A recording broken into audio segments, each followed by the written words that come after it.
misi utama kehidupan kita saat dicipta, saat Allah menginformasikan dengan tegas dalam Al-Quran surah ke-51 Adz-Dzariyat ayat ke-56, wa ma khalaqtul jinna wal insa illa liya'budun, dan tidaklah aku ciptakan jin dan manusia kecuali esensi penciptaan itu supaya mereka menjadikan seluruh aktivitasnya sebagai ibadah kepada Allah Subhanahu wa taala. Perhatikan cara menerjemahkannya. Supaya menjadikan, li-nya lil ghayah, lamnya, ghayah itu artinya tujuan, esensi sesuatu. Di tujuan hidup kita itu untuk menata semua aktivitas jadi ibadah, itu tujuannya. Jadi kalau ada satu detik aktivitas kita tidak menjadi ibadah, maka kita sedang keluar dari tujuan hidup kita dan dianggap tidak hidup. Kenapa? Karena orang hidup itu arahnya itu untuk ibadah. Itu poinnya. Relnya di situ. Kalau kereta keluar dari relnya, bukan sekedar tidak sampai ke tujuan, tapi berpotensi juga menghadirkan celaka dalam perjalanannya. Demikian manusia digariskan dalam Al-Quran, konsep utama dari tujuan hidupnya untuk beribadah kepada Allah. Bentuk ibadah ini, aktivitasnya disebut dengan amal soleh namanya. Ya, ibadah itu konsepsinya, bentuknya amal soleh. Bisa langsung terhubung dengan Allah berupa ibadah ritual. Seperti sholat, itu bagian dari ibadah ritual. Mau lampu nyala, mau padam, tetap sholat. Ya. Baik. Itu bagian pertama. Jadi, karena itulah ketika kita diminta menunaikan sholat setiap hari, itu untuk menunjukkan esensi kehidupan kita dan jati diri kita sebagai hamba. Ya, apa bedanya antara makhluk dengan khalik? Makhluk itu sholat, khalik menerima sholat kita. Allah yang menciptakan sholat kita, menciptakan kita, kita yang kemudian menyembahnya. Jadi kalau ada seseorang mengaku manusia tidak mau menyembah, dipertanyakan kemanusiaannya.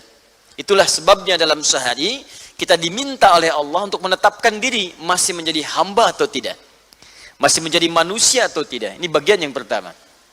Yang kedua, nanti ada konteks terkait dengan ibadah sosial, hubungan kita dengan makhluk.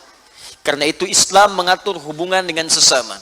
Di keluarga hubungan dengan orang, hubungan dengan pasangan hidup, suami dengan istri, istri dengan suami, hubungan dengan anak-anak, hubungan dengan tetangga, hubungan dengan masyarakat, konteks lebih luas, kebangsaan, negara, antar bangsa, antar negara, dengan konteks yang lebih luas, syu'uba wa qabailah. Dan ini ada keseimbangan di dalamnya. Jangan sampai sholatnya rajin, tapi juga hubungan dengan teman tidak baik. Atau misalnya hubungan bagus, tapi dengan Allah buruk. Ini juga jadi persoalan. Karena itulah ketika kita diminta meningkatkan ibadah kita kepada Allah, rumusannya disebut dengan takwa namanya. Takwa itu yang menghimpun hubungan ritual dengan hubungan sosial. Ketika Allah menyebutkan kalimat orang pertama takwa dalam Al-Quran, itu disebut taqi, jamaknya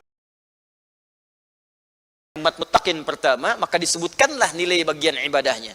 Secara ritual Al-Baqarah ayat kedua sampai 3. Dzalikal kitabu la raiba fihi hudal lil muttaqin. Siapa muttaqin di sini? Ayat 3-nya. Alladzina yu'minuna bil ghaib wa yuqimunas shalah, yaitu orang yang dia beriman kepada Allah walaupun belum tampak dalam pandangannya. Saya pernah katakan, yakin pada yang tak tampak itu iman namanya. Yakin pada yang tampak ilmu namanya. Baik, ketika kita yakin dengan Allah, apa pembuktiannya? Kita yakin Allah Tuhan, sifat Tuhan itu disembah, maka pembuktiannya kita menyembah, maka turunlah perintah wa yuqimunas shalah. Hubungan yang pertama. Maka dicek, jangan-jangan selama ini ada yang belum punya hubungan baik dengan Allah. Kerjanya seakan-akan giat, tapi ketika berhubungan dengan Allah menjadi lambat. Hati-hati ya, Anda rasa aman sekarang, tapi saat bertemu dengan Allah ternyata punya persoalan, maka jadi tanda tanya di situ.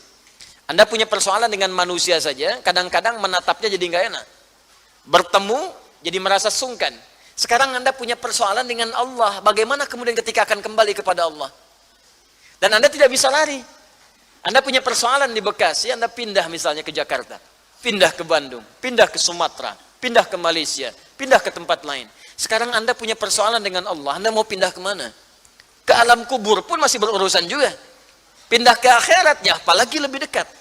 Karena itu perbaiki hubungan kita dengan Allah sebelum berpulang kepada Allah Subhanahu wa taala. Bagian pertama. Yang kedua, cek hubungan status sosial kita. Ini juga penting. Karena itu ketika Allah menyebutkan sifat takwa yang kedua, ada terkait dengan persoalan sosial. Seperti disebutkan di Quran surah ketiga Ali Imran ayat 133 sampai 134. Wasari'u ila maghfirati min rabbikum. Bergegaslah Anda untuk terus berintrospeksi diri, evaluasi diri. Jangan merasa diri paling suci. Saya sering katakan banyak isyarat dalam Al-Quran seolah-olah memberikan penjelasan Allah lebih mencintai pelaku maksiat yang tobat dibandingkan orang soleh yang tidak pernah merasa salah. Karena itu fala tuzakku anfusakum, jangan pernah merasa diri suci. Caranya bagaimana? Evaluasi, introspeksi diri, dan harus punya harapan, punya cita-cita minimal pulang ke akhirat dapat rumah di surga. Harus punya harapan. Anda di dunia saja punya capaian, punya harapan. Tahun sekian saya begini, tahun sekian punya rumah, tanggal sekian punya kendaraan, sekian begini. Nah, prospek jangka panjangnya apa kata Allah? Kalau dunia saja yang ditinggalkan Anda punya cita-cita, maka akhirat yang abadi lebih daripada itu. Sekarang dunia yang Anda cari itu, yang kita cari, itu kan kita tinggalkan. Anda petakan 2 tahun lagi saya punya rumah. Begitu meninggal Anda tinggalkan rumahnya. 3 tahun lagi saya menikah. Begitu meninggal Anda tinggalkan pasangannya. Sekian tahun saya punya mobil. Begitu meninggal, bahkan ada yang kredit belum lunas sudah meninggal. Nah, sekarang persoalannya, dunia saja Anda siapkan, kenapa akhirat Anda diamkan? Maka kata Al-Quran, wa jannatin arduhas samawati wal ard. Maka sekarang harus punya prospek sampai akhirat. Tujuan jangka panjangnya mesti jelas. Siapkan kata Allah bekal, minimal dengan bekal itu Anda punya bahan-bahan untuk bisa membuat satu rumah di surga. Bahkan kata Allah, aku siapkan. Ini amalannya, kalau engkau kerjakan ini, aku siapkan komplek luasnya seluas langit dan bumi. Silahkan, mau maraton, mau koprol, mau jalan-jalan seluas langit dan bumi. Ya, berangkat dari bumi selesai di langit tuh. Ya. Untuk siapa orang itu? Untuk siapa tempat itu? Uiddat lil muttaqin, aku siapkan bagi orang-orang takwa. Tapi di takwa yang kedua ini tidak sama dengan yang pertama. Di awal penekanan amalannya. Perhatikan ayat 134-nya. Ternyata alladzina yunfiquna fis sarra'i wad-dharra wal kadhimina al-ghaidha wal 'afina 'anil nas wallahu yuhibbul muhsinin. Yaitu orang-orang yang dalam kesehariannya seringkali peduli pada masalah sosial. Dia membantu orang, berinfak. Dia bersinergi dengan orang lain.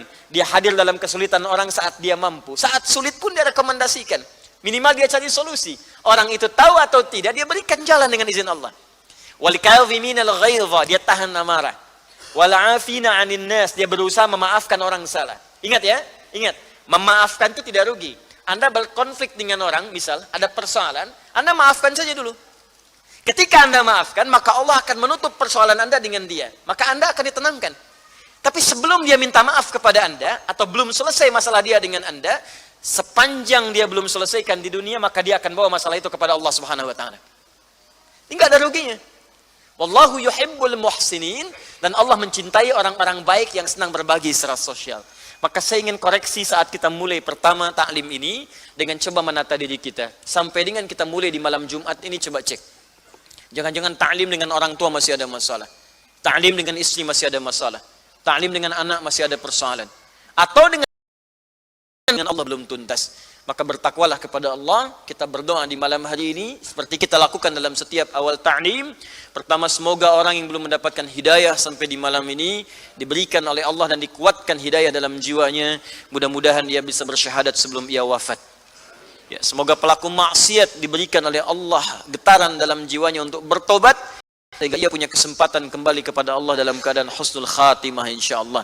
Dan semoga kita dijaga oleh Allah untuk istiqamah, memperbaiki diri sampai kita kembali kepada Allah dalam kebaikan. Kita mulai